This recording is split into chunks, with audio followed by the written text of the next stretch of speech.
Training, tears, and triumph. These three words were given an entirely new meaning after sitting down and talking with Rebecca Pollock, who recently completed her first triathlon this past summer. For those who don't know, a triathlon is a series of strenuous events, which include a 3/4 mile swim, 16-mile bike ride, and 3.1-mile run. Her unique story is one of success and determination that evokes a feeling of inspiration in whomever has the opportunity to hear her journey. From the anxiety of the starting buzzer to the exhilaration of the finish line and all the adrenaline in between.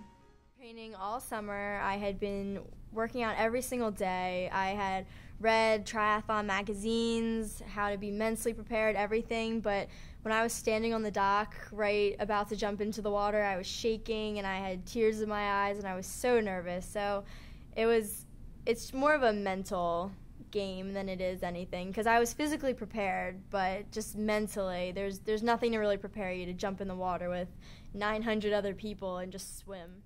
Imagine at the sound of the buzzer, diving into unknown, cloudy waters with about 100 other competitive swimmers surrounding you, giving you barely enough room to extend your arms for the first time ever. To most, this may seem like a terrifying task, and Rebecca felt no different as she entered the first event in the race, the freestyle swim.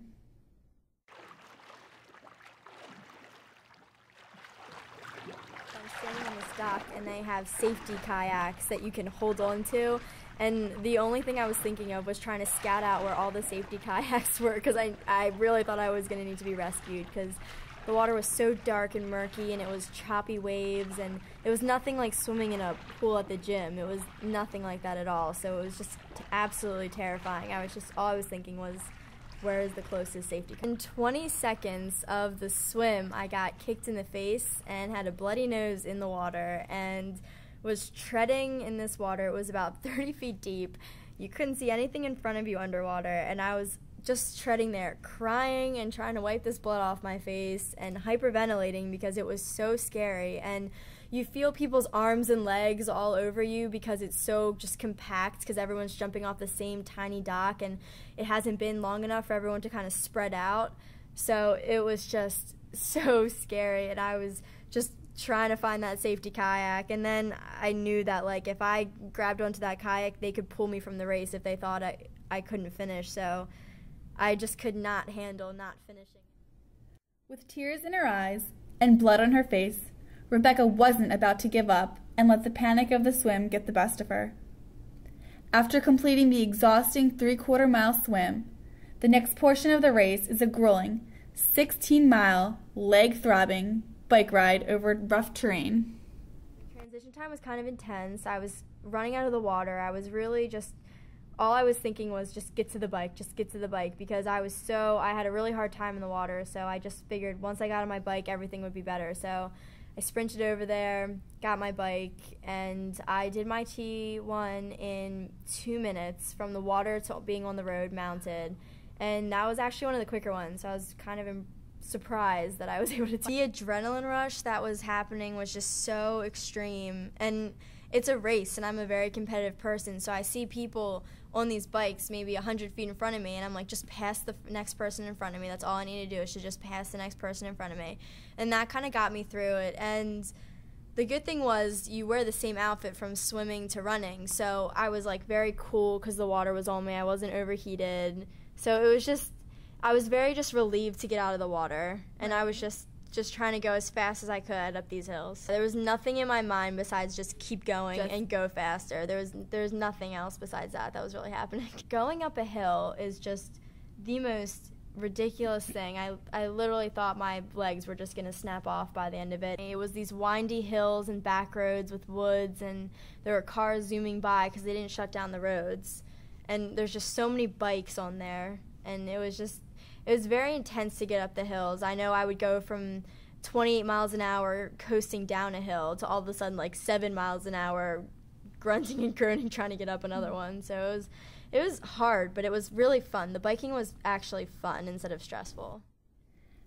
As if completing a 3/4 mile swim, and 16-mile bike ride wasn't enough to completely drain your body of all energy.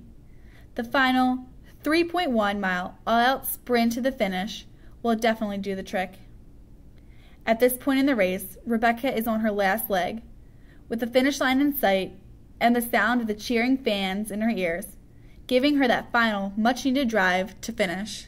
The thing about biking is when you get off your bike, your legs feel like jello. So to go from biking 16 miles up hills and then to get off and then just start running, you feel very awkward. Like my legs were shaking. And T2 is the second transition.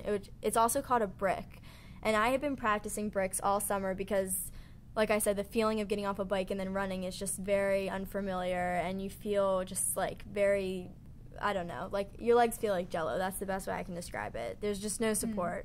So it was hard, but the running I think was my favorite because it was just you ran down the road that you biked on and then you U-turned and came back. So I knew exactly how far I was going, and I would just be able to see how much I needed to go to get to the end. And then on my way back, I was like, I cannot believe I'm almost done and I haven't crashed my bike or drowned or anything. So it was good to know that I got to the run. I'm doing another try soon, and I have phobias of the water now because of that experience. But it's good to know that I can mentally just get through it. So I didn't think I could make it at first, but then I kind of pushed through. My entire family was there just watching me, and my boyfriend was there. He was coming for the finish. So I was like, I can't jump in this water and then get pulled out and like not be able to cross the finish line and have all these people just be like, all right, cool, Becca, you can't even finish the try. So I was really just like, I got to do this. Like, I got to do this for myself. I've been training all summer, and I just really, really was going to be very upset if I didn't finish. So It was just for a bunch of different reasons. The last maybe 1/10 of a mile was just straight, so I could see the finish line. And we had these electric ankle bracelets that go around, and we have to wear them. And we didn't have to keep track of any of our times because, like, right after the water, you run over a pad and it will click and, like, sense that you were there. So, and it logs your times. So when you're about maybe 20 feet away from the finish line, it senses you, and the announcer goes, Rebecca Pollock, representing Maryland or Baltimore, Maryland, is now about to cross the finish line.